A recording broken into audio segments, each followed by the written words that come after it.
If a customer hits a pothole or curb hard enough, they may think the worst is over after they hit it.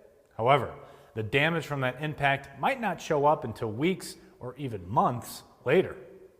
Let's talk about wheel hub and bearing damage, how to catch it, and why it's critical to get the repair done right the first time for your customers.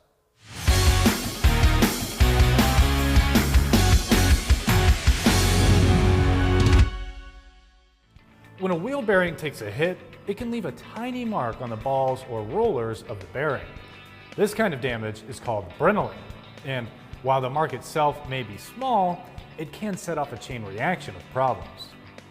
At first, the bearing might still seem fine, but after about 1,000 miles or so, the damage will start to make noise, wear components, and, in some cases, cause a full-on failure. The preload on the bearing can shift, debris may contaminate the grease, and before you know it, the entire hub is compromised. What about hub units? Modern hub assemblies are sealed, pre-grease, and maintenance-free. However, once they start to fail, they're non-serviceable. That means when replacement is needed, it has to be done right. When it comes to checking if a bearing has gone bad, start by checking out the sound it makes. A failing bearing often makes a grinding or growling noise that changes with vehicle speed, especially over 30 miles per hour. You might also hear chirping or rhythmic sounds from the wheel area. Next, put the vehicle up on a lift and check for play at the 12 and 6 o'clock positions on the tire. This helps isolate movement in the bearing itself. Keep in mind though, some hub units have tight tolerances, so play might not even show up, even when the bearing is failing. In those cases, a dial run-out gauge can help detect hidden issues. After installing new bearings on your customer's vehicle, don't be surprised if the new bearing feels stiff. Many are pre-filled with a thick shipping grease that protects them.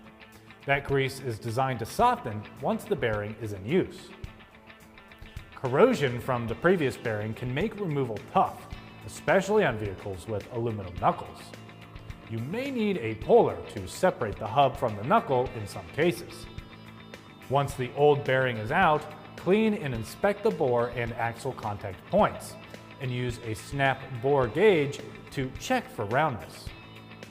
Any distortion can shorten the life of the new bearing. Wheel bearing failures aren't always obvious.